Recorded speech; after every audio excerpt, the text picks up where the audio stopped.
चलो बच्चों स्टार्ट करते हैं ना। Recording in progress. All right. So aldehyde and ketones में आपका ऑक्सीडेशन सेगमेंट बचा हुआ है, तो आज इसको कंप्लीट कर लेते हैं। हेडिंग डालो, oxidation of aldehyde and ketone.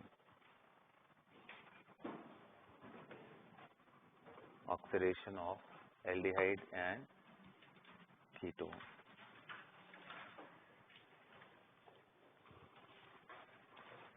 Oxidation of aldehyde and ketone.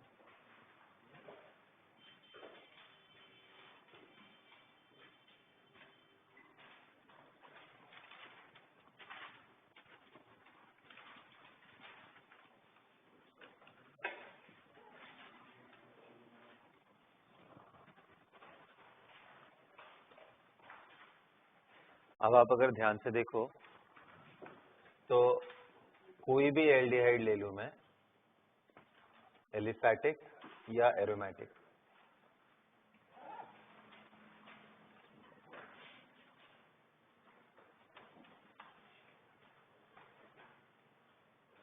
Aliphatic या फिर एरोमेटिक, एंड अगर कोई कीटोन ले लेता हूं, एलिफैटिक और एरोमेटिक,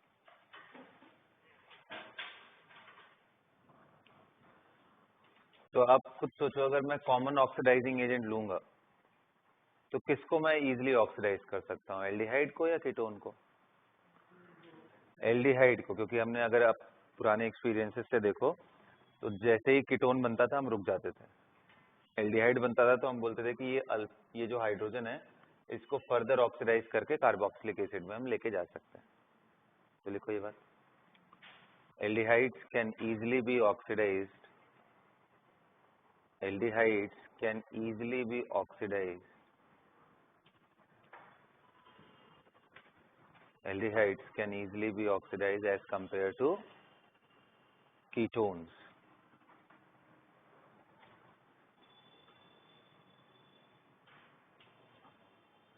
Right?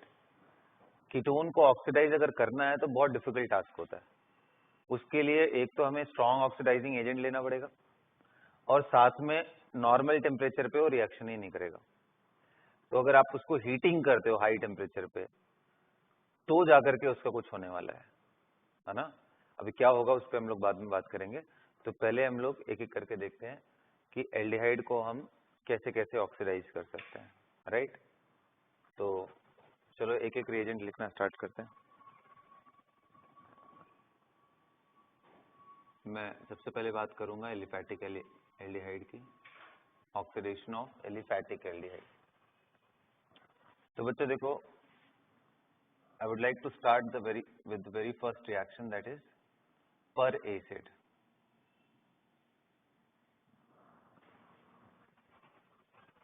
पर एसिड आप जानते हो RCO3H ऐसे लिखा है। तो पर एसिड के प्रेजेंस में बड़े आराम से ये कार्बोक्सिलिक एसिड में चेंज हो जाएगा। राइट, ये बिल्कुल ही अलग कैटेगरी है पर एसिड का। उसके बाद आते हैं कुछ mild oxidising agent. Mild oxidising agent में कौन कौन से नाम है? टॉलेंस रिएजेंट है, फेहलिंग्स है, बेनेडिक्ट्स है ना। तो टॉलेंस, फेहलिंग्स एंड बेनेडिक्ट्स ये सारे आते हैं। तो टॉलेंस रिएजेंट बात करूंगा मैं, क्या होता है?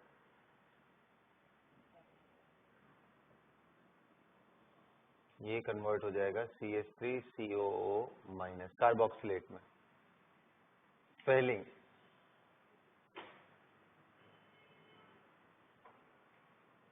फेहलिंग सॉल्यूशन या फेहलिंग्स रिएजेंट, फेहलिंग्स रिएजेंट।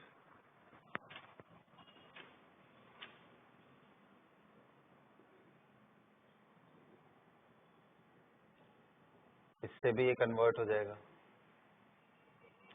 पता है टॉलेंस का जो कैरेक्टरिस्टिक्स है, भाई टॉलेंस एक टेस्ट की तरह से भी यूज होता है एल्डिहाइड को आइडेंटिफाई करने के लिए।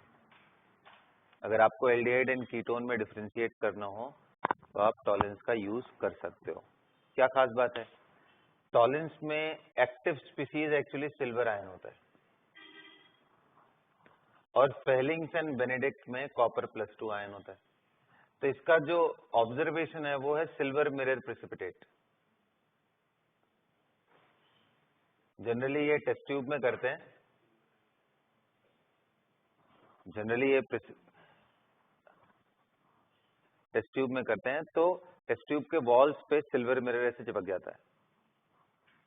उसका अपीयरेंस सिल्वरी नहीं होता है वाइट, क्योंकि उसके पास जाओगे तो ग्रे कलर के उसके फॉर्म में रहता है, बट हाँ रैप कर जाता है उसमें। फेलिंग्स रिएजेंट ये भी कन्वर्ट कर लेगा। इसका अपीयरेंस क्या है? Blood red precipitate of copper, dark red होता है, इंटेंस रेड होता है, कॉपर +1 ऑक्साइड। आप देख रहे होगे यहाँ Ag+ से 0 जा रहा है, और यहाँ बेनेडिक्ट वो भी कुछ और नहीं, इसी का सोल्यूशन होता है, बस जो मीडियम एंड जो हम लोग बफर यूज करते हैं वो अलग हो जाता है। बेनेडिक्ट ये बड़ा कॉमन है। बेनेडिक्ट इसमें भी कॉपर +2 ही है, इसका भी ऑब्जर्वेशन सेम ही है। तो ये सब माइल्ड है, राइट, माइल्ड ऑक्सीडाइजिंग है।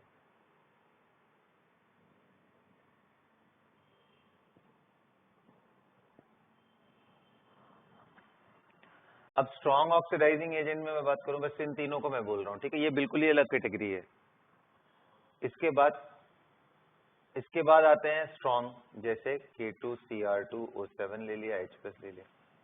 ध्यान देना मैंने हीटिंग नहीं किया बेटा।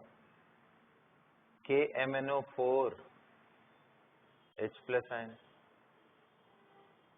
HNO3 ले लो, है ना। तो ये सब भी कहाँ लेके जाएंगे भाई? एसिडिक मीडियम में तो कार्बोक्सिलेट नहीं मिलेगा, कार्बोक्सिलिक एसिड मिलेगा।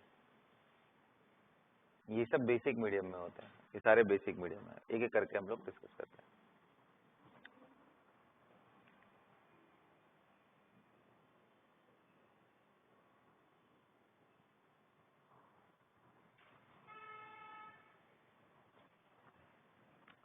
नोट कर लिया?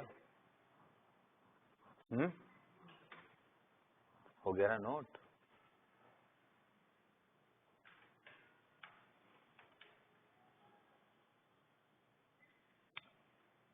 कंप्लीटेड। चलो स्टार्ट करो, पहले वाले का मैकेनिज्म दिखाओ। और ये पहला वाला रिएक्शन ही एल्डिहाइड में, तो चलो कुछ भी बोल लो, एल्डिहाइड एंड कीटोन दोनों में ही पॉसिबल है फर्स्ट वाला रिएक्शन, राइट। तो एक बार कीटोन भी बना ही लेते हैं फिर साथ के साथ ही, है ना। कीटोन का भी देख लेते हैं, फिर उसके बाद मिटा दें इसको।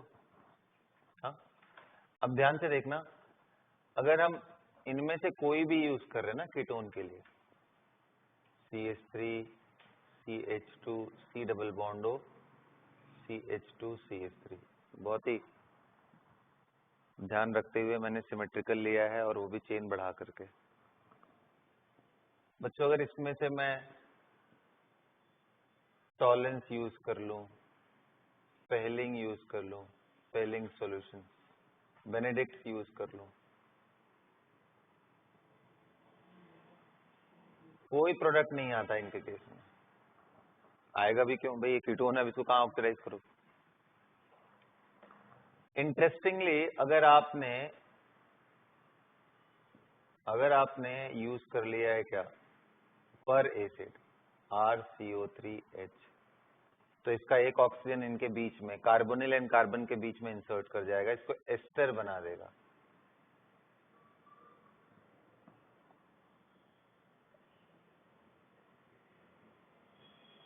एनी ऑफ द साइड हो सकता है, अब डिपेंड, ये तो सिमेट्रिकल है इसलिए कहीं भी हो सकता है। अनसिमेट्रिकल रहता तो उसमें किस तरफ इंसर्शन की पॉसिबिलिटी ज्यादा है, वो माइग्रेटरी एप्टीट्यूड से देखते हैं ना, तो उसके बारे में मैं बाद में बात करूंगा। तीसरा, तो ये तो माइल्ड वाले तो कुछ नहीं कर पाते हैं, no reaction with the mild, पर एसिड के साथ रिएक्ट करता है। और इंटरेस्टिंगली बच्चों, अगर आप ना इसको साथ में ले लो स्ट्रॉन्ग ऑक्सीडाइजिंग एजेंट्स के साथ भी, जैसे KMnO4H+ है, तो भी कुछ नहीं होगा। K2Cr2O7 तो भी कुछ भी नहीं होता है। तो एक तो इसके साथ ऑक्सीडाइज होता है या फिर अंडर विगरस कंडीशन ऑक्सीडाइज होता है। विगरस कंडीशन का मतलब हाई टेम्परेचर कर दो, तो लिखना ketones can be oxidised by KMnO4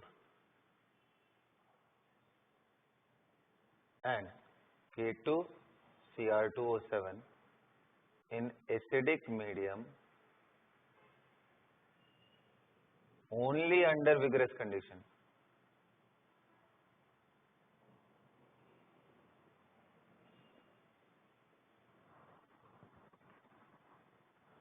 Only under vigorous condition. Only under vigorous condition. तो ये मिटा दो, पहले इसको मिटा दे रहा हूँ, नोट कर लिया ना।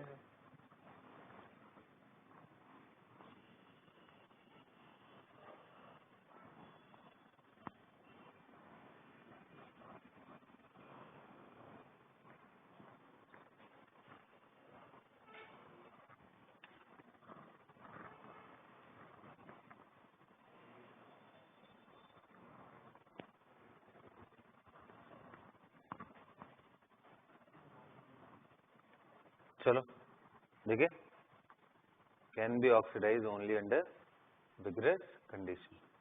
तो आ जाओ देखते हैं कि आखिर ये होता कैसे है। तो जैसे मान लो बेटा मैंने ले लिया CH3 CH2 C double bond हो, कीटोन के ही ऑक्सीडेशन के बारे में बात कर रहा हूँ, और मैंने इस बारी KMnO4 H+ आयन के साथ हीट कर दिया है सॉल्यूशन को, या K2Cr2O7 H+ आयन के साथ हीट कर दिया। तो इंटरेस्टिंगली ध्यान से देखना, ईदर साइड ब्रेक डाउन हो सकता है। अभी सिमेट्रिकल है तो इस साइड ब्रेक डाउन अगर हो गया तो ध्यान देना दोनों का ही carboxylic acid, 2 carbon containing carboxylic acid क्या बनेगा, CH3CO। और इधर कितने कार्बन हो गए, 3 कार्बन कंटेनिंग क्या बन रहा होगा, CH3 CH2CO। ये मिक्सचर दे देगा, it will give a mixture of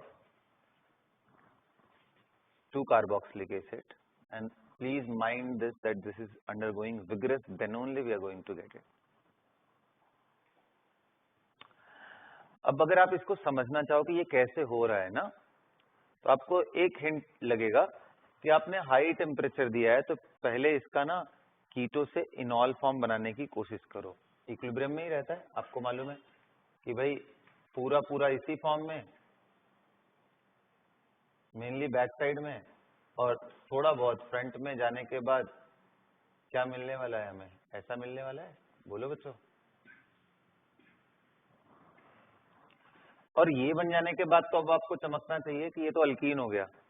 alkyne के केस में जैसे ओजोनोलिसिस ऑक्सीडेटिव ओजोनोलिसिस करता है, मोटा मोटी वैसे ही करता है। तो इसको ब्रेक कर दिया हमने, पहले इसको क्या बनाया, एल्डिहाइड। एल्डिहाइड को फर्दर ऑक्सीडाइज करके क्या बनाया, कार्बोक्सिलिक एसिड। बोलो। और ये वाला पार्ट तो डायरेक्टली कार्बोक्सिलिक एसिड में चेंज हो गया, तो आपको एकदम आइडिया लग जाएगा कि यहाँ पे करना है। तो मतलब आप इनॉल बना करके उससे आप सोच पाओगे कि अल्कीन बन गया। अब अल्कीन का ऑक्सीडेशन आपने पढ़ा है तो आपको हेल्प मिल जाएगी कि अच्छा वैसे तोड़ देना है, तोड़ दोगे तो ये कंपाउंड बन जाएगा। तो under vigorous condition it does undergo oxidation.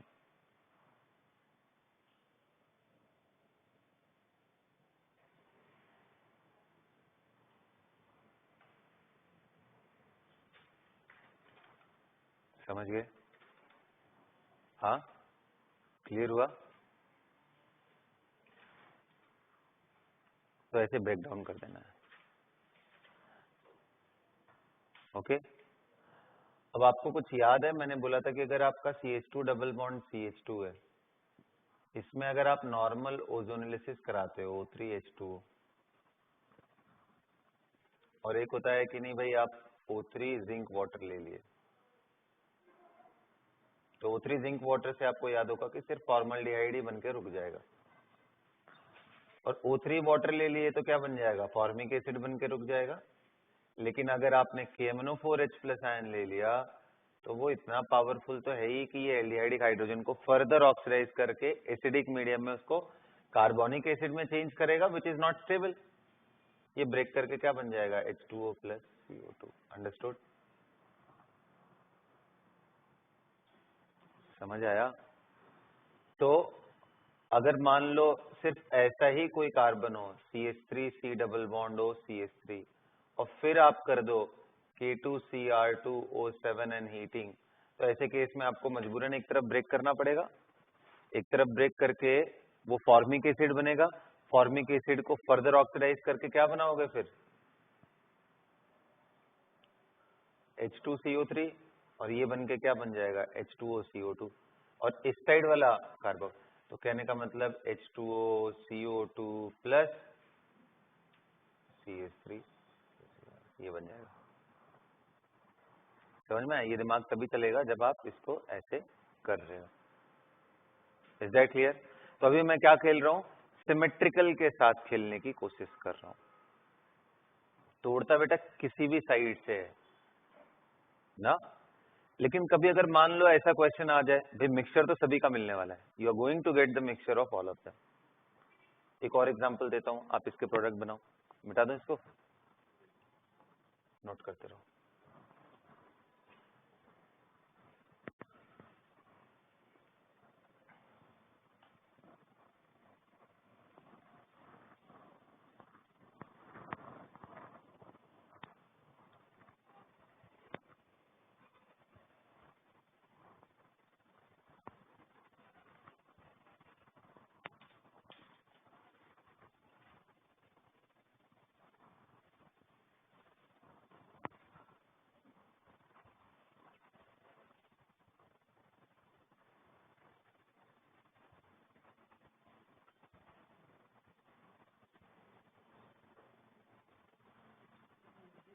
चले आगे बढ़े।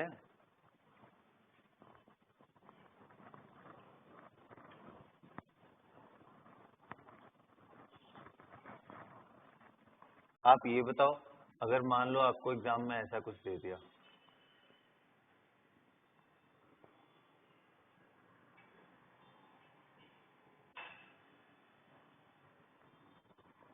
और यहाँ पे मैं KMnO4 हीटिंग कर दूं, तो इसके प्रोडक्ट्स लिखो। तो जितनी भी पॉसिबिलिटीज आपको दिख रही हैं सारे लिखो, जो जो भी बनने वाला, जल्दी करो।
नोटेड? क्या किया बताओ? तो आप भाई बना रहे होगे आप, अगर ये वाले 1 वाले साइड से ब्रेक कर रहे हो, यानी A एंड B में बोल दे रहा हूँ, A साइड से अगर आप ब्रेक कर रहे हो तो क्या बनाओगे, डबल कार्बन का कार्बोक्सिलिक एसिड प्लस 4 कार्बन का कार्बोक्सिलिक एसिड, है ना बच्चों? ये अगर A साइड ब्रेक डाउन हुआ तो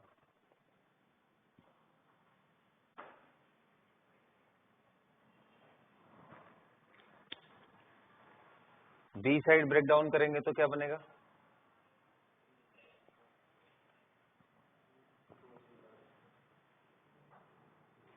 और उधर करेंगे तो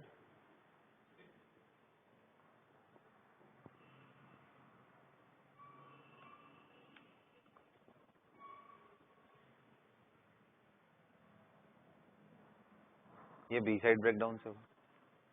आ रहा है बात समझ में? बोलो, कोई प्रॉब्लम? अब थोड़ा मेजर माइनर की भी बात कर लेते हैं, है ना?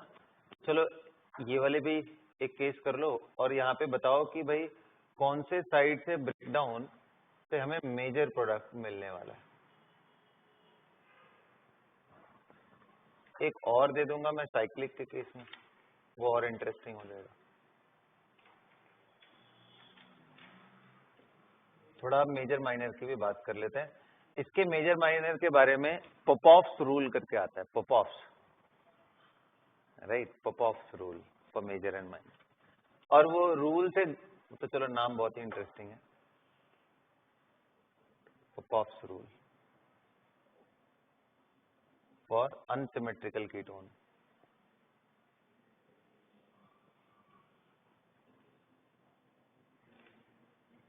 फॉर मेजर प्रोडक्ट या कौन से साइड से ब्रेकडाउन।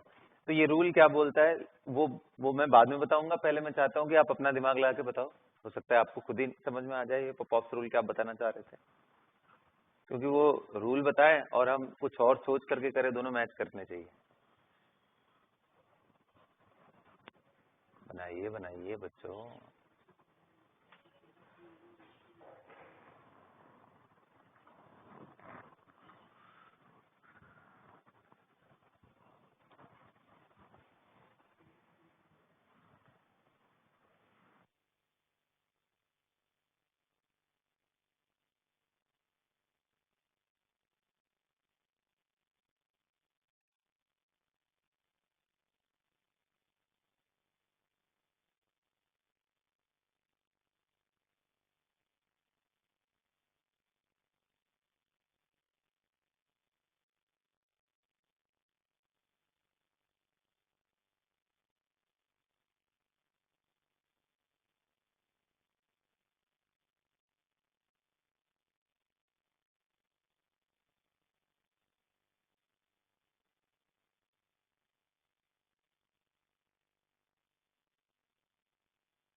कर लिया?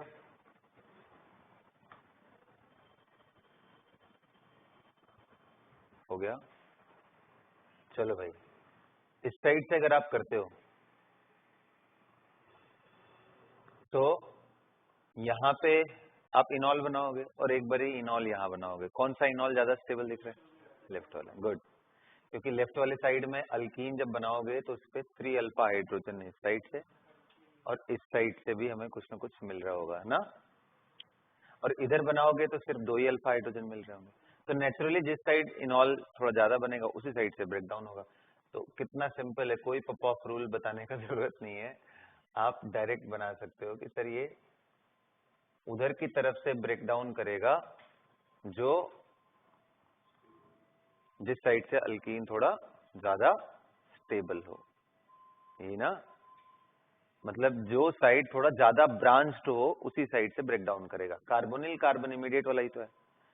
तो यहाँ पे वो दिमाग लगाओ तो यहाँ पे क्या आएगा कि जब आप इसका अल्कीन बना रहे होगे, बात समझ पा रहे हो या नहीं पा रहे हो यार तुम लोग?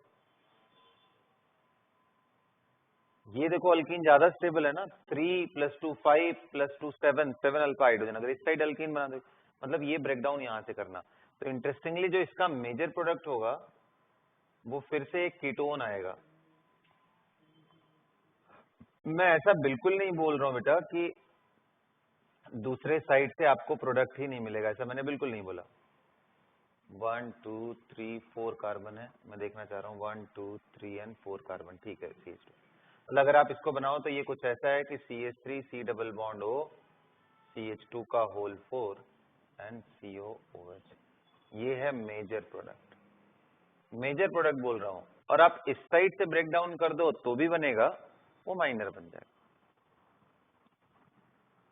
रिलेटिवली कम। तो वो क्या होगा कि भाई तब 3 ही कार्बन बीच में बचने वाले हैं, 1 2 3, तो मैं CH2 का होल थ्राइस लगाऊंगा, इस साइड में COOH लगा दूंगा, दूसरे साइड में एक कार्बन और उस पे ब्रांचिंग और फिर COOH। आ रहा है बात समझ में? कोई प्रॉब्लम? ये माइनर होगा, ये है पॉप्स रूल कि जो साइड ज्यादा ब्रांच्ड है वही।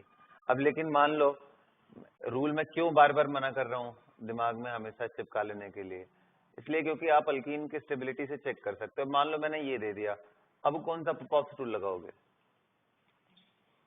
उस साइड तो बन ही नहीं पाएगा ना, अब तो आप इधर ही से ही निकालोगे। तो इसलिए बोल रहा था कि ऐसा कोई रूल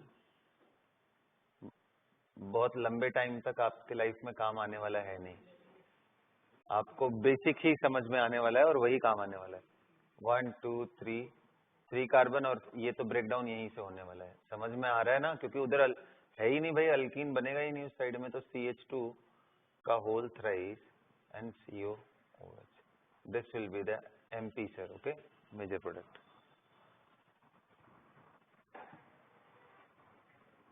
गॉट इट? तो ये रहा कीटोन के केस में। अच्छा, जैसे ये कर रहा है सेम प्रोडक्ट आएंगे किसके साथ? भाई K2Cr2O7 हीटिंग के साथ भी वही आने वाला है, और ध्यान रखना HNO3 के साथ अगर हीट कर दिया तो भी यही आने वाला है। तो उस लिस्ट में एक और नाम ऐड कर लो, HNO3 हीटिंग, वो भी ऐसा ही करने वाला है ब्रेकडाउन।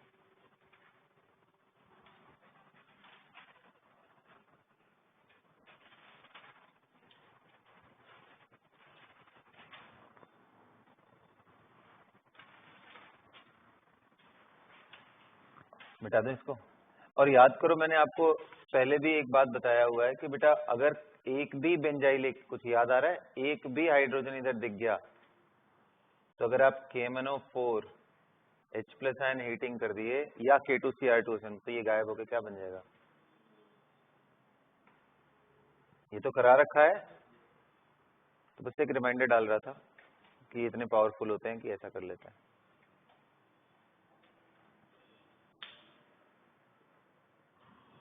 नोटेड? तो अब आ जाओ, देखते हैं जो ऑक्सीडेशन की मैं बात कर रहा था, oxidation of aldehyde and ketones by per acid, जो सबसे पहला रिएक्शन लिखा है दोनों का, उसके मैकेनिज्म पे बात करते हैं। उस मैकेनिज्म से रिलेटेड क्वेश्चन आता है, स्टार्टिंग डालो। Mechanism of oxidation bye per acid.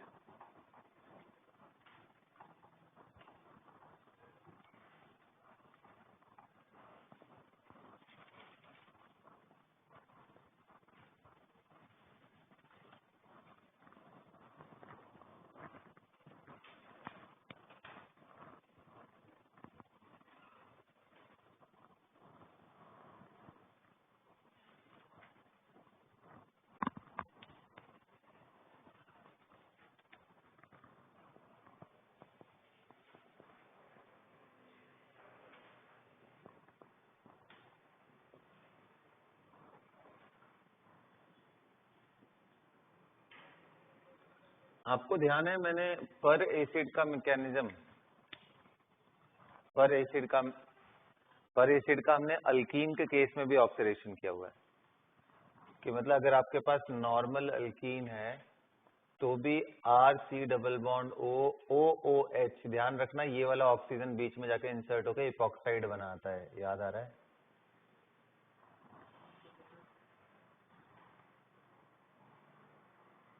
याद आ रहा है?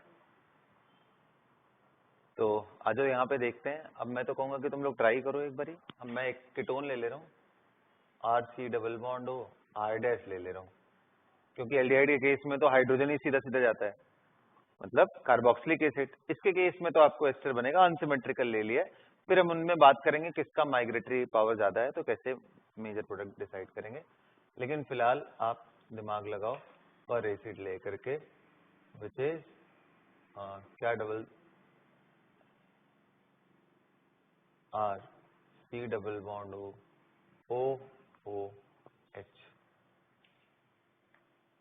करेक्ट। अगर मैं 18 डाल दूं इसको O18 तो और ये इंटरेस्टिंग हो जाएगा, बहुत मजा आ जाएगा। चलो, और ये डबल डैश कर दे रहा हूं ताकि आपको खूब कंफ्यूजन हो सके। चलो बताओ प्रोडक्ट क्या आएगा, R double dash COOH।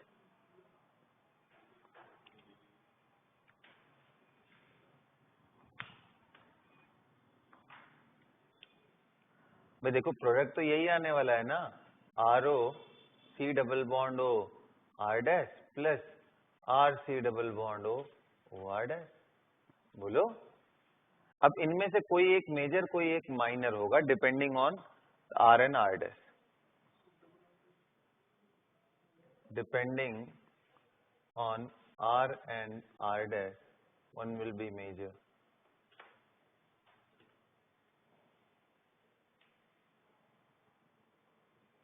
and other will be minor.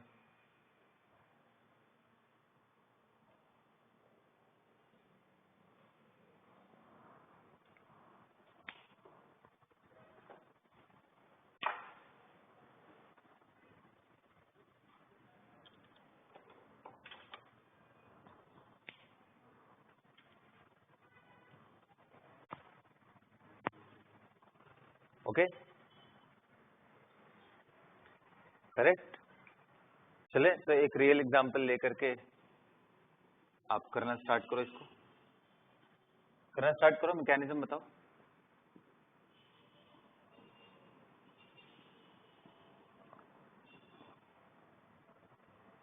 सोचो क्या करेगा ये।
चलिए भाई,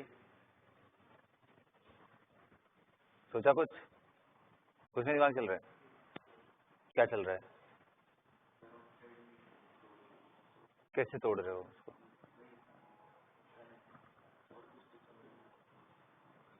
क्या किया, कुछ पहला स्टेप बताओ। मैंने फर्स्ट स्टेप मुझे जानना है कि तुम कहाँ से स्टार्ट करो। देखो आपके पास R C double bond O R dash है, तो ऑब्वियस चीज क्या है कि यार ये H O C double bond O, sorry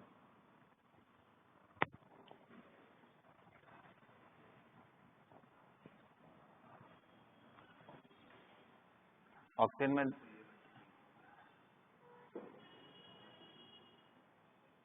यही है ना पर एसिड भाई, बोलो। अब आपको समझ में आ रहा होगा यार, है तो यहाँ पे पार्शियल पॉजिटिव चार्ज ही।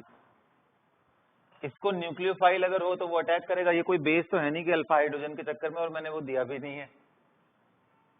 तो यानी यहाँ पे न्यूक्लियोफिलिक अटैक हो रहा है। अब न्यूक्लियोफिलिक अटैक में हम कौन सा ऑक्सीजन लेके आए? तो 18 वाले लेके आए या फिर ये वाला, और अगर ये तो क्यों और ये क्यों नहीं?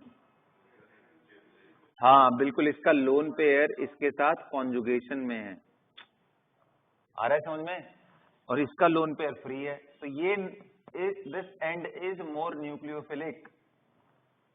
बोलो भाई,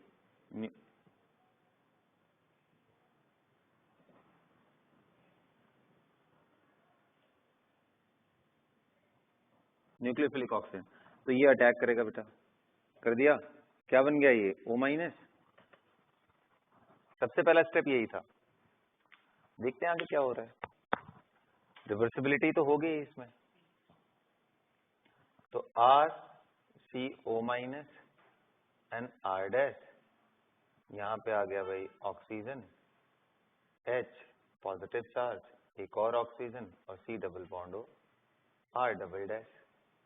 अभी कितने लोग कह रहे हैं अब तो सर प्रोटॉन ट्रांसफर करा दो इधर से इधर, बोलो, तो प्रोटॉन ट्रांसफर करा दिया, तो RCR-, यहाँ पे क्या आया OH, यहाँ क्या आया ऑक्सीजन, यहाँ क्या आया ऑक्सीजन, यहाँ क्या आया C double bond O R-।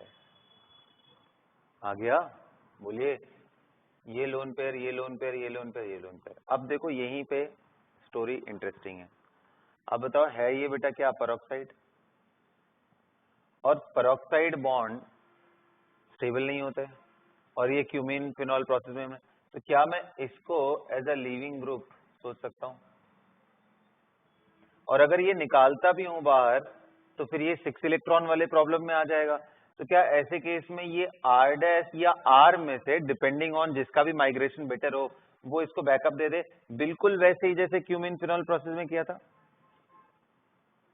वहां पे भी तो यही हो रहा था कि O इधर वाला लिविंग ग्रुप के फॉर्म में जा रहा था और ये माइग्रेट कर रहा था। और ध्यान से देखो, यहाँ जो बनने वाला कार्बोकेटायन है उसको बैकअप किससे मिल जाएगा? लोन पेयर का। अरे बोलो यार, तो एक स्टेबल कार्बोकेटायन भी तो सारी कंडीशन फेवरेबल दिख रही है ना, बस करा दो।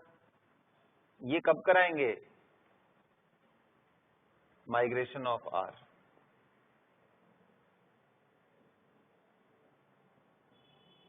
R-, एज्यूमिंग क्या, assuming R- have better migratory aptitude,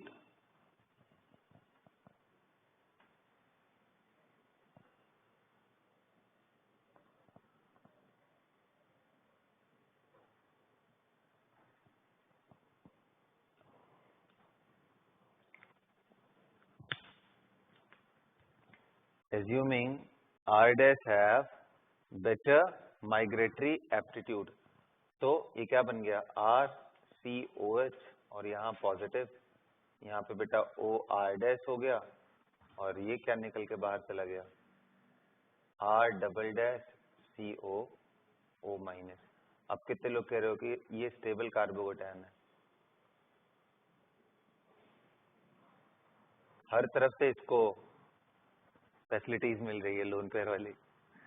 तो अब ये लोन पेयर इसको डोनेट कर दो बेटा, और डोनेट करने के बाद क्या बन गया? ये RC double bond OOH positive OR-, है ना। और उसके बाद आपके पास क्या है? RC double bond O- double dash था ना, तो ये H को निकाल लेगा। मतलब ये क्या हुआ? PT तो हुआ, proton transfer from one side से।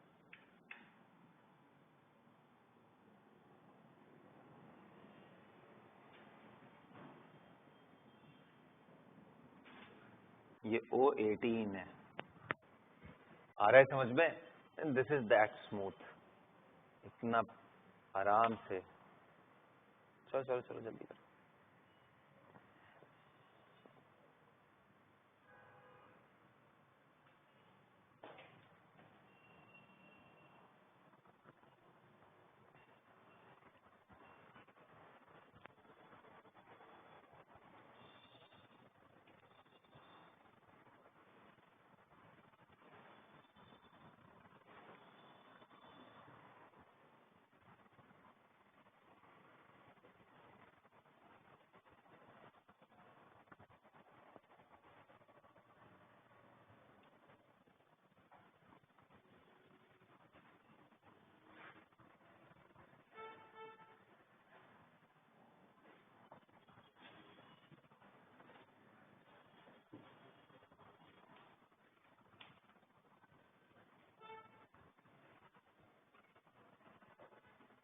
कर लिया बेटा,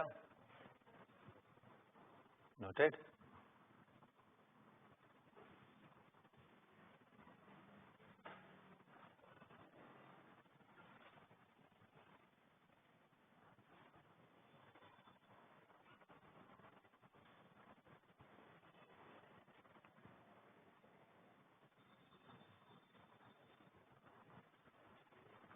मिटा दो इसको।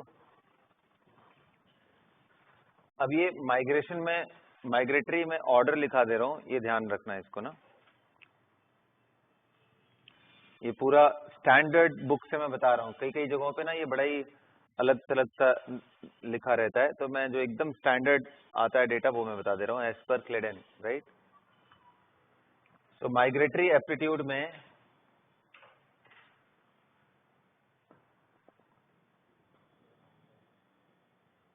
सबसे बेटर होता है हाइड्राइड H।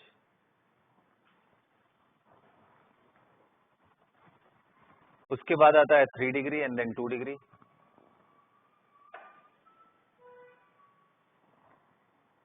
ध्यान रखना, जैसे मैंने बोला है ये जरूर जाता है, इसका ये मतलब नहीं सिर्फ यही जाता है, मेजर माइनर दोनों ही आते हैं, इसलिए मैंने ऊपर लिख दिया है डिपेंडिंग ऑन में एक मेजर एक माइनर, करेक्ट। तो ये स्पेसिफिक रिएक्शन नहीं है, जैसे बेकमैन रीअरेंजमेंट वो स्पेसिफिक कि जो एंटी है वही निकल के आएगा इधर, ये स्पेसिफिक नहीं है। तो 3 और इसके बाद आ जाता है बेटा बेंजीन। ध्यान रखना बेंजीन सबसे बेटर नहीं है यहाँ पे, जबकि नॉर्मल कार्बोकेटाइन स्टेबिलिटी में बेंजीन वाले कंपाउंड जो है बेटर होते हैं। तो यहाँ नॉर्मल कार्बोकेटाइन जैसा माइग्रेशन भी नहीं हो रहा है, तो बिल्कुल अलग है, इसलिए इसको ऐसे ही दिमाग में सेट कर लेना। और फिर आता है ईटी ग्रुप और फिर आता है उसके बाद एमई ग्रुप। इसको एग्जांपल से मैं दिखाता हूँ कितने परसेंटेज में क्या मिलने वाला है आपको।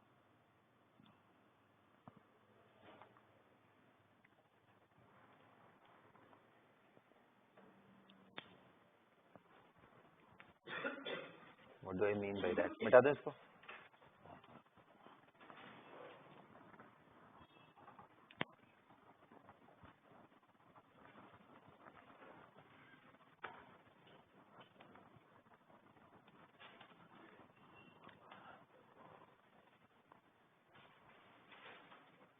इसी ऑक्सीडेशन का क्या नाम है भाई, कोई बताएगा?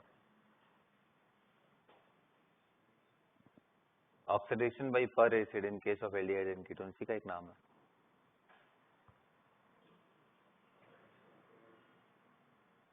मरवीन पंडॉफ विरले रिडक्शन था वो, एमपीवी मत बताओ। और उसी का एमपीवी का जस्ट उल्टा ओपन योर ऑक्सीडेशन होता है, मैंने उस टाइम पे भी बताया था आपको, राइट। वो भी नहीं है।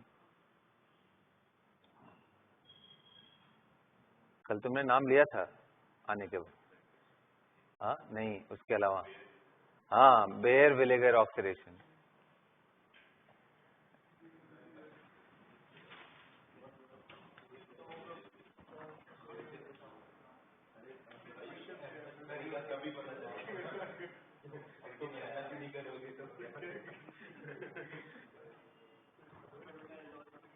ये उसी डरावने नाम का है ये रिएक्शन, राइट।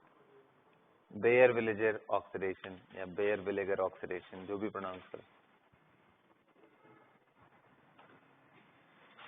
अंडरस्टूड। तो चलो मैं एक एक करके आपको दिखाता हूँ कि कितना परसेंटेज आता है, राइट। तो जैसे मान लो आपने एक तरफ क्या ले लिया बेंजीन और दूसरी तरफ क्या ले लिया CH3, और यहाँ पे कोई पर एसिड ले लिया MCPBA। कुछ याद आ रहा है? ये हमने पहले भी पढ़ा है, मेटाक्लोरो पर बेंजोइक एसिड। पर बेंजोइक एसिड का मतलब कि बेंजोइक, इसका स्ट्रक्चर बना रहा हूं, तो ये हो गया बेंजोइक एसिड। पर बेंजोइक एसिड का मतलब डबल O, और मेटा पे क्लोरो डाल दे रहा हूं, मेटाक्लोरो पर बेंजोइक एसिड MCPBA हो गया।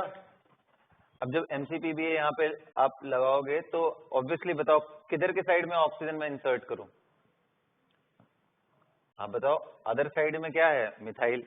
मिथाइल का माइग्रेशन तो खराब था ना, अभी कहाँ लिखा, ये रहा। इससे बेटर तो बेंजीन का माइग्रेशन है, तो यानी बेंजीन वाले साइड में आएगा। परसेंटेज में दिखा दे रहा हूं कितना बनता है इसका। एक ये बना, यही हमारा मेजर है, प्लस दूसरा वाला ही बनेगा OCH3, ये माइनर है। परसेंटेज दिखा देता हूं, स्टैंडर्ड डेटा बिल्कुल ना, कोई इधर उधर की बात नहीं है। 90% लिखा हुआ है, इसके बारे में 10% ही है। सॉरी, इसके बारे में तो लिखा है कि कोई यील्ड ही नहीं है, इसको माइनर लिखो ही मत, 0% लिखा हुआ है। अप्रोक्सीमेटली 90%, मतलब रिएक्शन की यील्ड ही खराब आती है थोड़ी, बट 90% यील्ड है।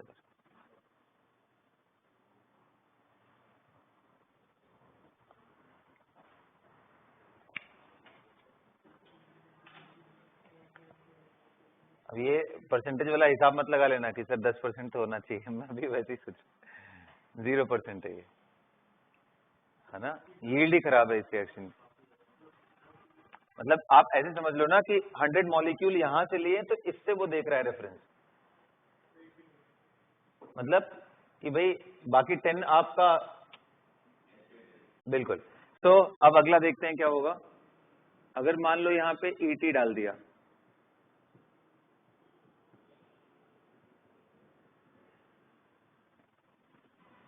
सेम चीज,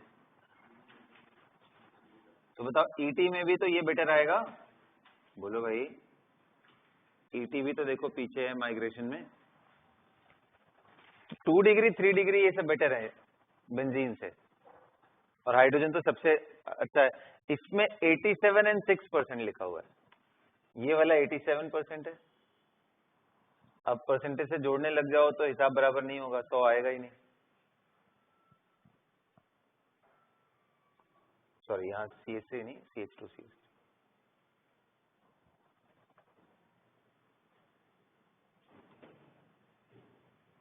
सॉरी 6% है सर।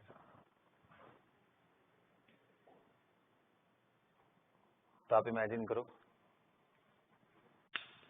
कि कितना कम पड़ रहा है यहाँ पे, 6%। और अब बस उसको हटा करके ET के बाद आइसोप्रोपाइल ग्रुप कर देता हूँ। आइसोप्रोपाइल मिटा दूं, ऊपर वाला मिटा दूं, यहाँ पे आइसोप्रोपाइल। आइसोप्रोपाइल ग्रुप किसको बोलते हैं भाई? प्रोपाइल क्या होता है? 3 कार्बन, बोलो। तो IPR किसको बोलते हैं? कि भाई बीच में ही ब्रांचिंग कर दो,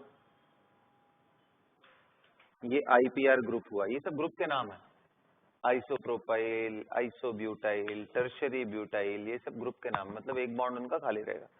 तो IPR का मतलब यही हुआ कि सर CH3। अब मुझे बताओ ये कौन से कैटेगरी में आएगा, ये कौन से डिग्री का है? This is 2 degree. अरे देखो ना यार, ये 2 डिग्री तो है IPR ग्रुप। तो यहाँ के केस में इनके प्रोडक्ट में बताता हूँ कितने कितने। अब ये मेजर नहीं है,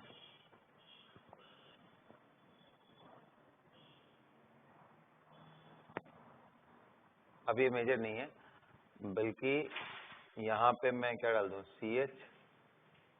CH3 एंड CH3, और इस साइड में CH and CH3 and CH3। इनके परसेंटेजेस में बता दे रहा हूँ।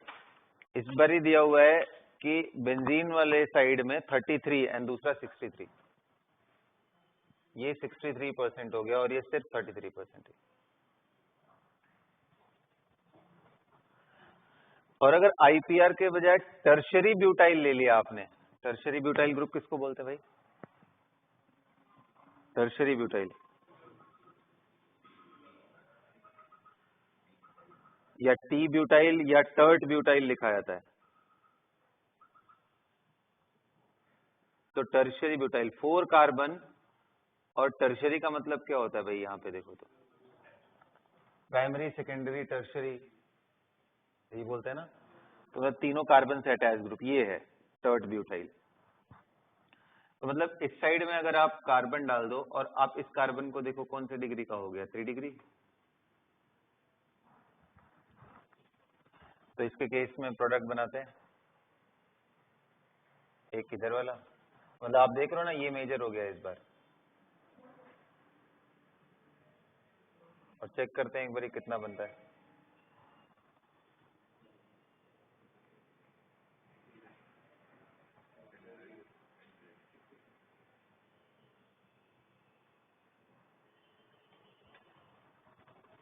इस बार कार्बन वाले साइड में जिधर कार्बन है वो 77% है, यानी यहाँ बहुत ज्यादा वेस्टेज होता है। इस साइड में सिर्फ और सिर्फ 2% है, कोई हिसाब नहीं लगेगा।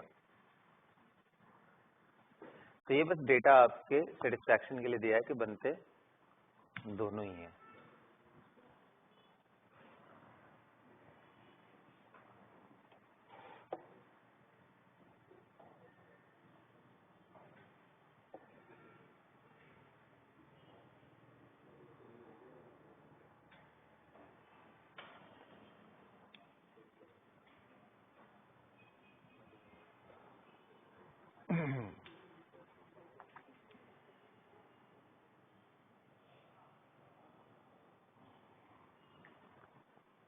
नोटेड।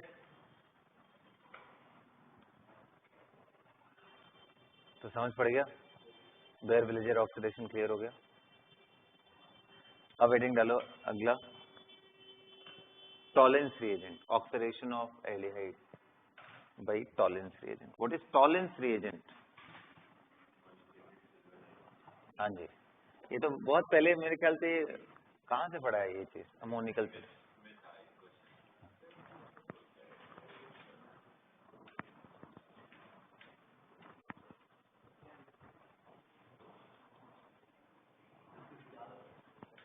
देखो टॉलेंस रिएजेंट, थोड़ा अब हम लोग बियॉन्ड चलेंगे, जितना भी अभी तक हम लोगों ने पढ़ लिया उसके आगे भी थोड़ा ध्यान से देखो। Tollens reagent,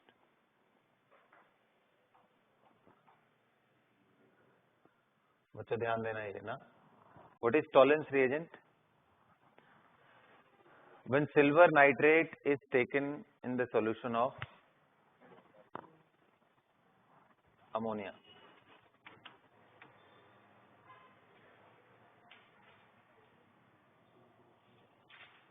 right?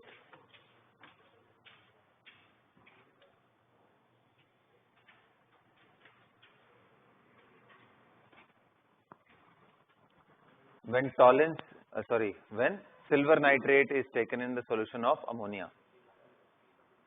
तो क्या बनता है भाई? That forms tolerance reagent. तो कई बार इसको लूज सेंस में अमोनिकल सिल्वर नाइट्रेट भी बोल देते हैं, अमोनिकल सिल्वर नाइट्रेट। अभी थोड़ा डिफरेंस बताना चाहूंगा कि प्योर AgNO3 का सोल्यूशन ले लो और अमोनिकल सोल्यूशन ले लो, तो आखिर डिफरेंस क्या है? तो प्योर AgNO3 लिया तो which is an ionic compound AgNO3, बोलो भाई।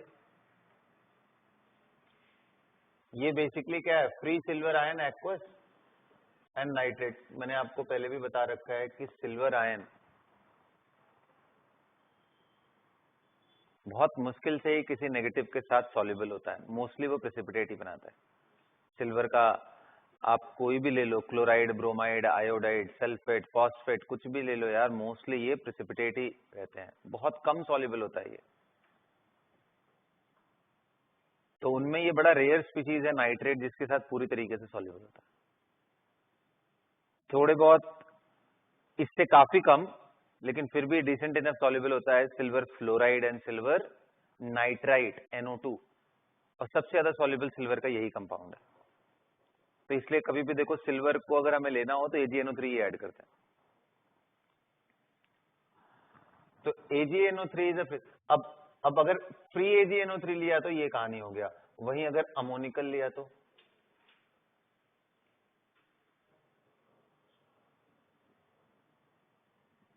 वो क्या हुआ? तो आप Ag+ को जैसे ही अमोनिया के सॉल्यूशन में लोगे बेटा, ये कॉम्प्लेक्स बना देता है।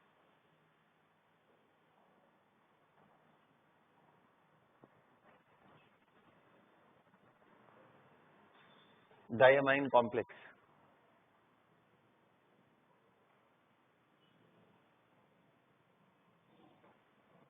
अच्छा, ammoniacal solution is basic also?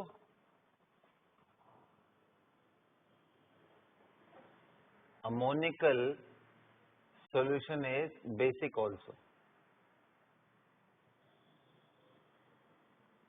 क्योंकि भाई अमोनिया प्लस वाटर, ये वाटर से प्रोटॉन ले करके ये OH माइनस फर्निश करेगा।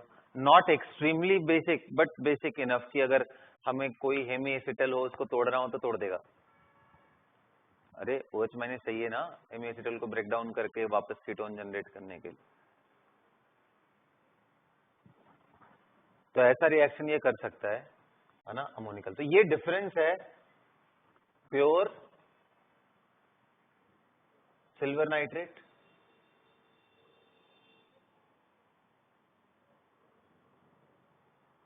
Solution and ammoniacal silver nitrate solution.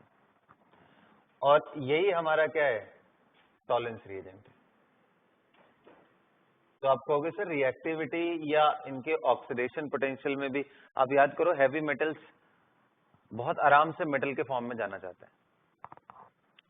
तो इनकी वैल्यूज अगर आप किसी को भी याद है, silver ion Ag plus electron forming silver, इसका E0 कितना होता है याद है? जिंक के केस में इलेक्ट्रोकेमिस्ट्री मैंने बोला था ये वैल्यूज ध्यान रहनी चाहिए आपको। मैं इसका वैल्यू आपको बताता हूँ, बिल्कुल दिविक सही बोल रहा था, तो ध्यान है 0.8 ही होता है। इनमें आओ जो समझते हैं, इनके केस में जब आपका अमोनिकल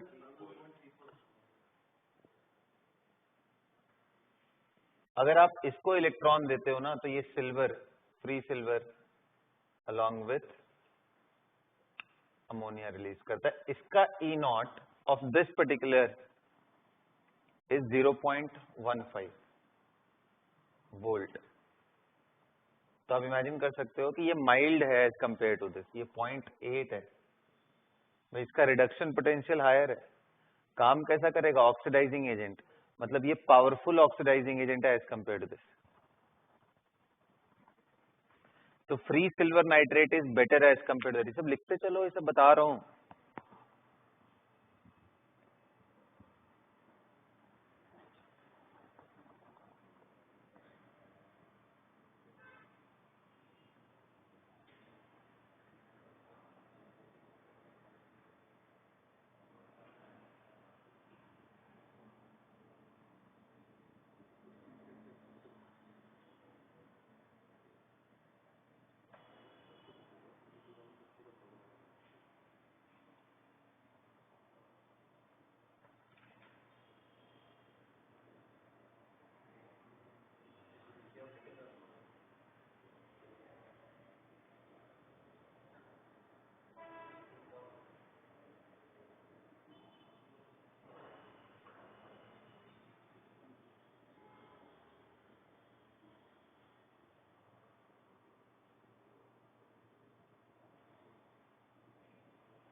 अरे हो गया बच्चों?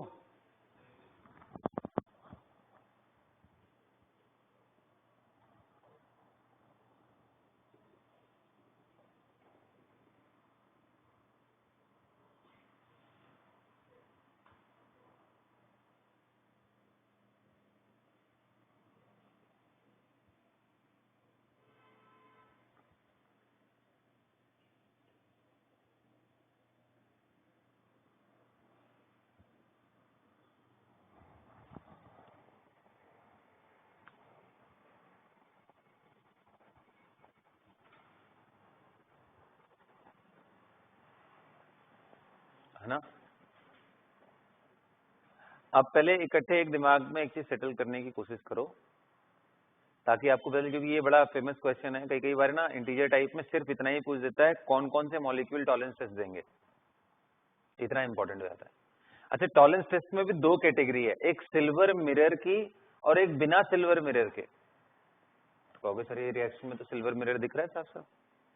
ऐसा कौन सा रिएक्शन है? वो एक ही रिएक्शन है बस जहां पे वो सिल्वर मिरर नहीं आता है। डिस्कशन करते हैं अभी कौन सा। तो पहले लिस्ट बनाते हैं कौन कौन टॉलरेंस रिएजेंट के साथ रिएक्शन करके टेस्ट देगा। टॉलरेंस टेस्ट कौन सा देगा? कौन कौन से ऐसे स्पीशीज हैं जो टॉलरेंस टेस्ट देने वाले?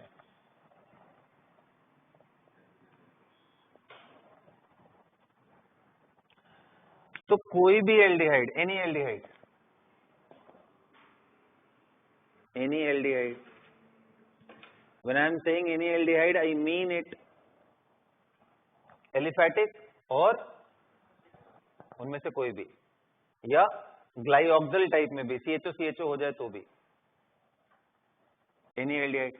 अच्छा, या एल्डिहाइड हो या कोई बेसिक मीडियम के अंदर एल्डिहाइड में कन्वर्ट हो जाए, जैसे हेमीएसिटल्स।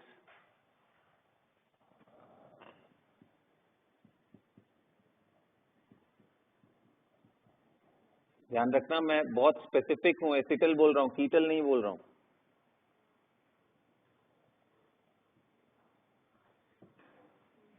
ये हाइड्रोजन मस्ट है इसके साथ।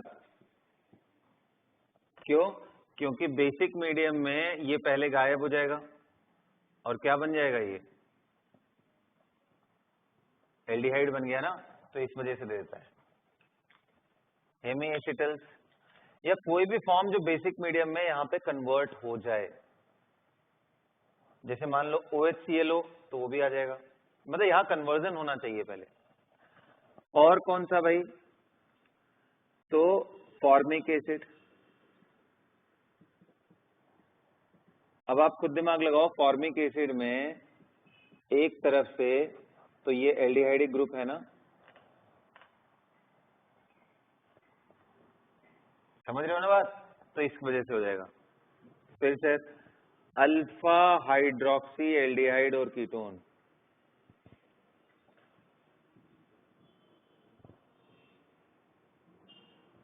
अल्फा हाइड्रोक्सी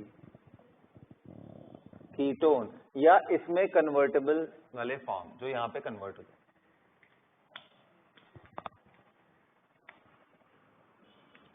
और लास्ट और सबसे इंपॉर्टेंट है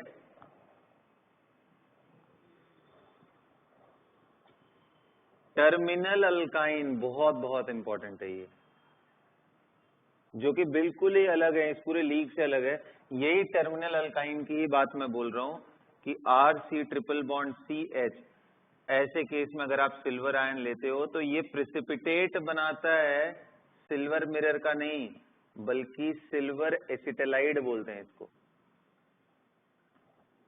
व्हाइट प्रिसिपिटेट, सिल्वर एसिटेलाइड। अरे एसिटिलीन होता है ना नॉर्मल, अगर एसिटिलीन बोला जाए तो एसिटिलीन, तो सिल्वर एसिटेलाइड बोलते हैं उसको, सिल्वर एसिटेलाइड का प्रेसिपिटेट मिलता है। So not a silver mirror test, not a silver mirror test, this is very very important, this is not a silver mirror test. तो यही वाला पॉइंट है जिसमें मैंने बोला कि टॉलरेंस टेस्ट ये भी देगा, बट ये सिल्वर मिरर टेस्ट नहीं देगा।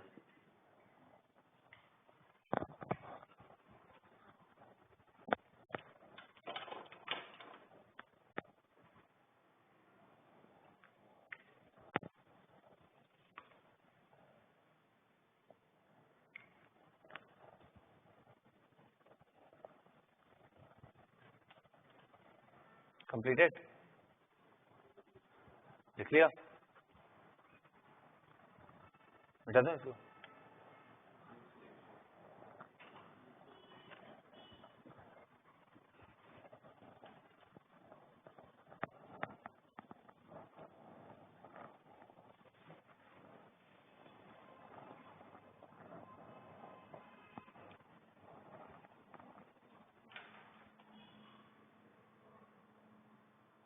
चलें एक करके देखा जाए।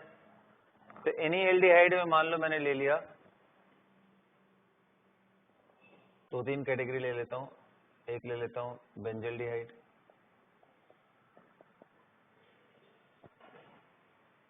टॉलेंस रिएजेंट, क्या बन गया ये COO- और सिल्वर मिरर, सिल्वर मिरर,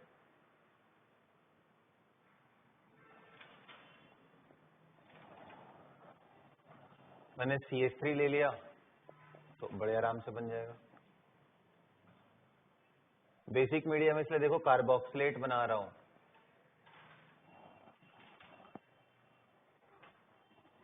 मैंने ले लिया बेटा फॉर्मिक एसिड,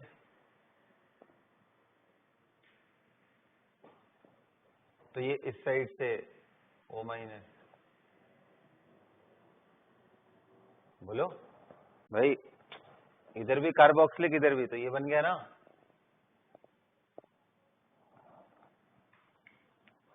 कार्बोनेट बना दिया इसने, अरे आ रहा है क्या समझ में? अच्छा ठीक है सर, इसके बाद हेमीएसिटल ले लिया तो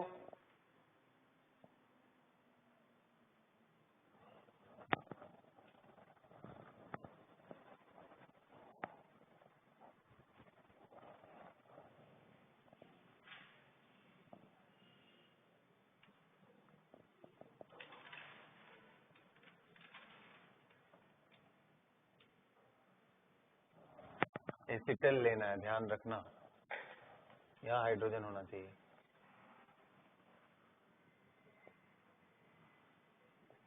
और आप यहाँ बना लेना कि ये पहले ये बन जाएगा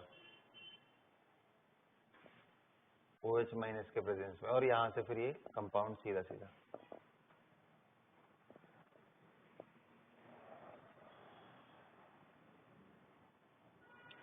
alpha hydroxy aldehyde and ketone, ये बड़ा इंटरेस्टिंग है। अल्फा हाइड्रोक्सी कीटोन का पहले देखते हैं, फिर एल्डिहाइड का देखेंगे। नहीं पहले एल्डिहाइड देख लेते हैं, वो कर लो तुम लोग। जैसे CH3 CHOH C double bond, ketone ले लेते हैं, क्या ले लें, क्या कर लें, एल्डिहाइड ले लिया तो बन ही जाएगा ना, कीटोन ले लेते हैं।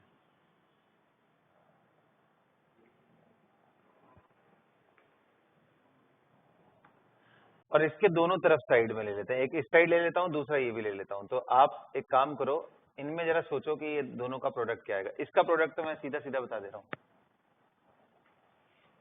इसमें अगर आप टॉलेंस रिएजेंट लेते हो तो ये जो OH है ना बेटा, इसको डबल बॉन्ड O में कन्वर्ट कर देता है,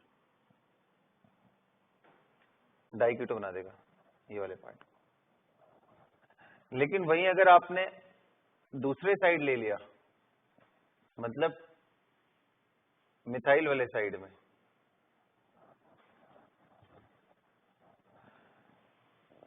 तो इसका प्रोडक्ट देखो क्या बनने वाला है।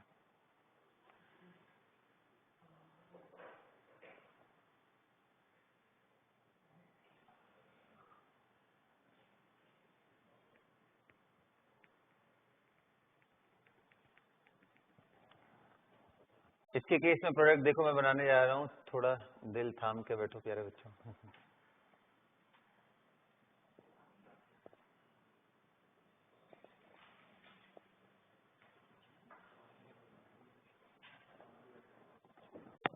है क्या बोल रहे हो स्मिथ, पिटोगे तुम, कमेंट्री ना तुम अपना बंद किया रहो। हाँ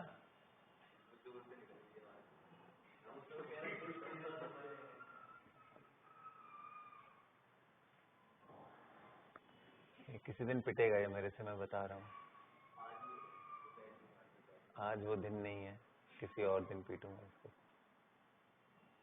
देख लो ये बन गया, ये हुआ ना। हम क्या एक्सपेक्ट कर रहे थे कि यहाँ डबल बॉन्ड हो आ जाए, और हो क्या रहा है यहाँ पे, ये क्यों हो रहा है? क्योंकि इस साइड में अगर हुआ ना तो ये टॉटोमराइज हो सकता है। टॉटोमराइज तो उधर भी हो जाएगा, इधर टॉटोमराइज होकर के ये एल्डिहाइड बना सकता है। देखो अरे बच्चों ये बताओ, ये क्या ऐसा बन जाएगा CH2COH double bond CHOH।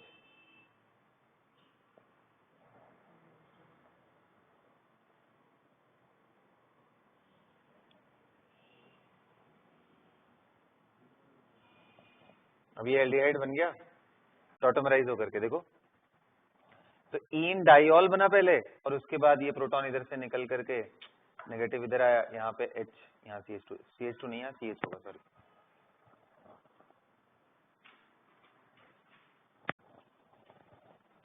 And which basically goes here, अब आपको समझ में आ जाएगा कि ये कैसे हुआ। यहाँ आप ट्राई करोगे तो नहीं हो पाएगा, इधर इन डाइऑल बना पर एल्डिहाइड तो कहीं पे भी नहीं बनने वाला है, तो इसलिए इसमें सीधा यही ऑक्सीडाइज होता है।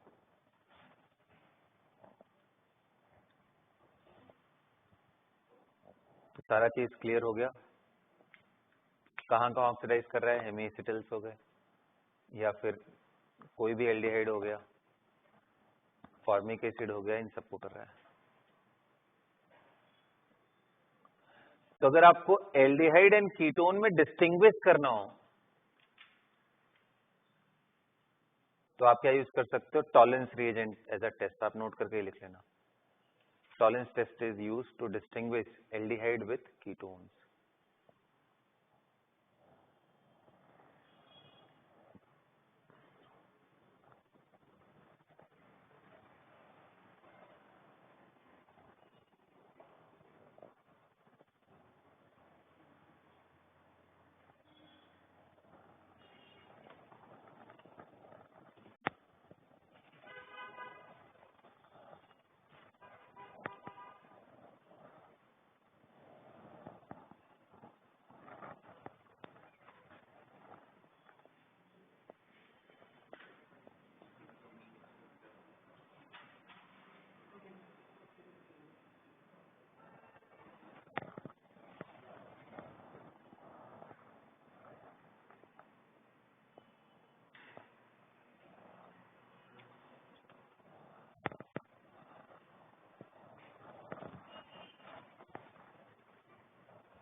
चलो ध्यान से सुनो, फेलिंग्स रिएजेंट के बारे में सुनते हैं। So there are two types of Fehling solution, Fehling A and Fehling B. It is a mixture of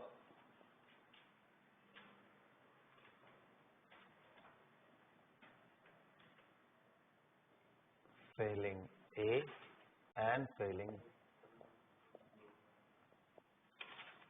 A क्या होता है? What is Fehling A? Copper sulfate in basic medium.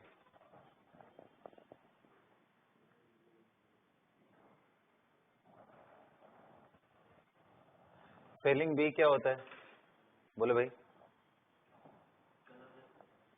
Tartrate, बिल्कुल, ये कलरलेस है, सोडियम पोटेशियम टार्ट्रेट।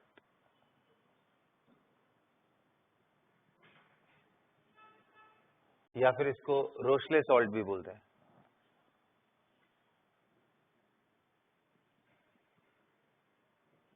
स्पेलिंग गलत हो सकता है, ठीक है, ये प्रैक्टिकल में आएगा तुम्हारे वाइवा वगैरह में। फेलिंग ए बताओ, फेलिंग बी क्या होता है?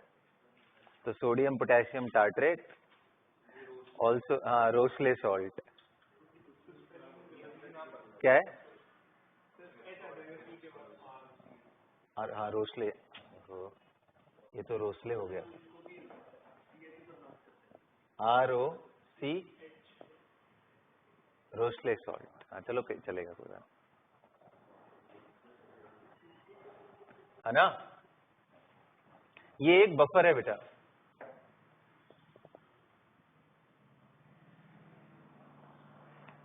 तो इन दोनों का मिक्सचर होता है बेसिकली ए एंड बी का। अब what is sodium potassium tartrate क्या है? तो आपको टार्ट्रिक एसिड याद है कुछ? COOH, CHOH, CHOH, COH, यही था ना टार्टरिक एसिड,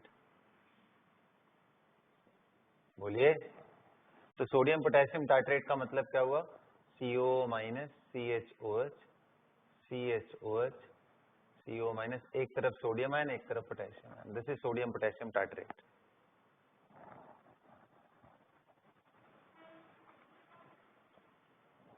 ये ब्लू कलर होता है और ये कलरलेस होता है। इन दोनों को इकट्ठा मिक्स करके मिक्सिंग करते हैं तो एक कॉम्प्लेक्स बनता है कॉपर का, स्क्वायर प्लेनर कॉम्प्लेक्स। अब वो आप समझ सकते हो यहाँ पे डोनर एंड कौन सा होगा, राइट?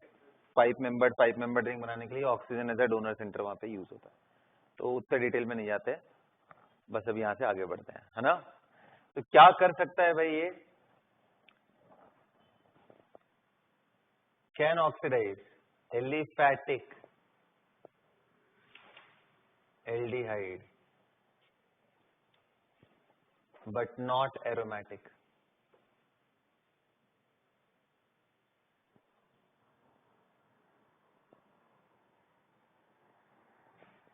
फॉर्मिक एसिड कर सकता है।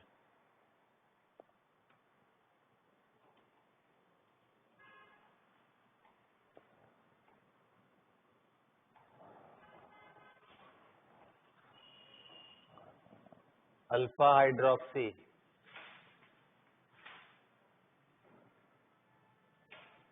एल्डिहाइड और ketone, of course it can do. Terminal alkyne, yes it can।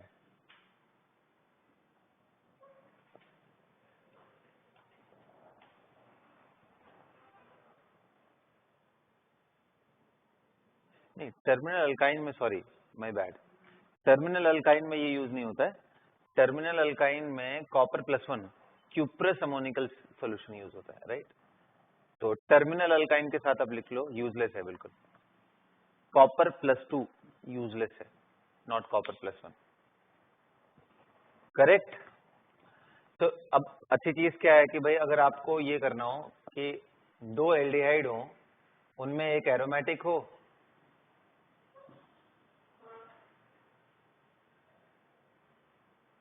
Active species का कौन है भाई, कॉपर+2।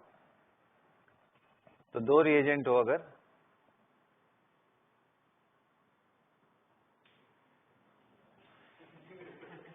एक एलिफैटिक एंड एक एरोमेटिक, तो ऐसे केस में आप एरोमेटिक को नहीं कर पाओगे कुछ भी, जबकि एलिफैटिक को कर लोगे। तो अगर आपको दो एल्डिहाइड्स में डिस्टिंग्विश करना हो तो ये कर सकता है।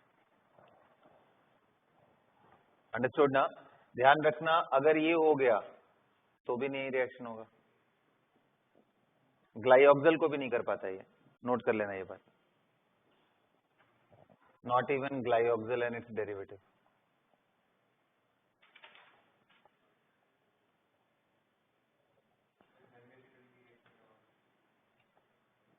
कर लेगा, हेमीएसिटल भी कर लेगा, क्योंकि हेमीएसिटल तो नॉर्मल एल्डिहाइड ही बनेगा ना, प्रोवाइडेड हेमीएसिटल इज एलिफैटिक में कन्वर्ट हो रहा है,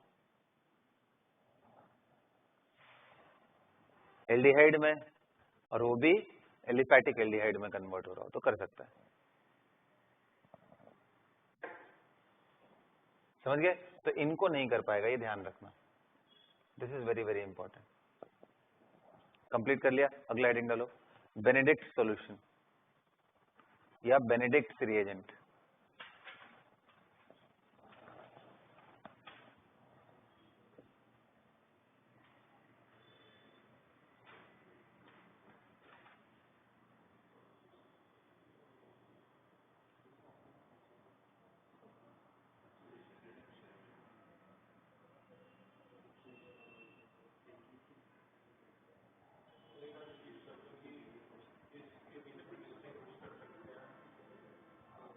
किसको, स्पेलिंग्स का। Spelling can oxidise only and only aliphatic aldehyde, not aromatic. Aromatic को भी नहीं करेगा और ग्लाइऑक्सल एंड उसके डेरिवेटिव को भी नहीं कर सकता। It can't oxidise the glyoxal and its derivative also. तो बस ये डिफरेंस है, बाकी तो सारी जगहों पे करता है। हाँ ऑफ कोर्स उसके लिए भी नहीं, टर्मिनल अल्काइन का केस ही नहीं है इसके साथ। Understood, okay. ये हो गया हमारा स्पेलिंग सॉल्यूशन। अब लिख लो Benedict.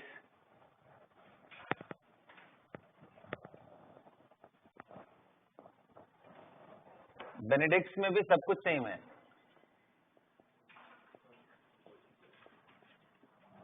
बेनेडिक्ट्स reagent is very very similar, reaction में तो बिल्कुल आइडेंटिकल है। बस यहां पे देखो, यहां पे ए एंड बी में ना बस चेंजेस इतने होते हैं कि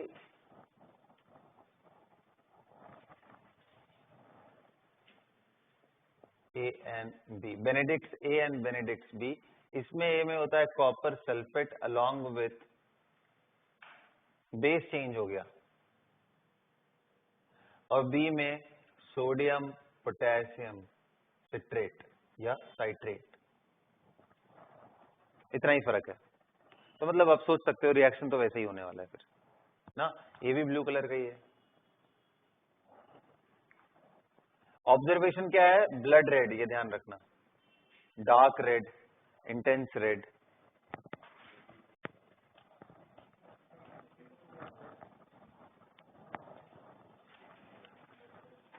sodium potassium citrate, sodium potassium citrate क्या होता है?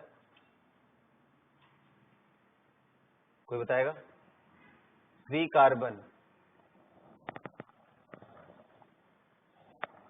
हैविंग, मतलब ये 3 COOH ग्रुप इसके पास होते हैं और सिर्फ एक इसके पास एल्कोहलिक ग्रुप होता है, इसको बोलते हैं सिट्रिक एसिड।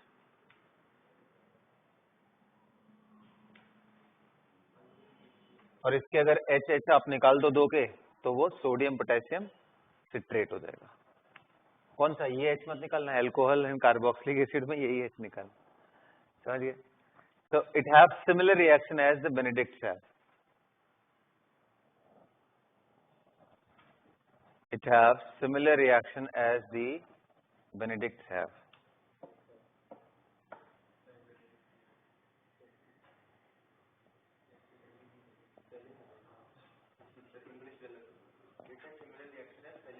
हाँ या फेलिंग सोडली, ये ना छोड़ेगा नहीं मुझे। It has similar reaction as the failing have. Understood?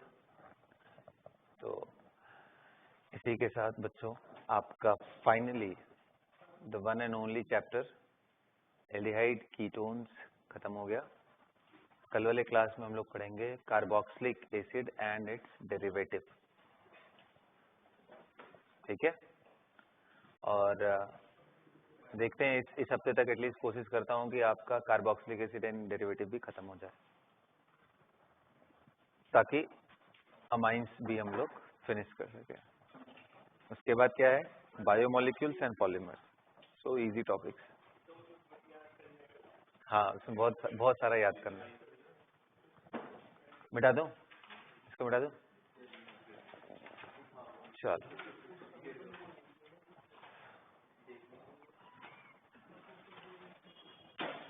है ना। चलो भाई, अगला पेज ओपन करो और हेडिंग डालो।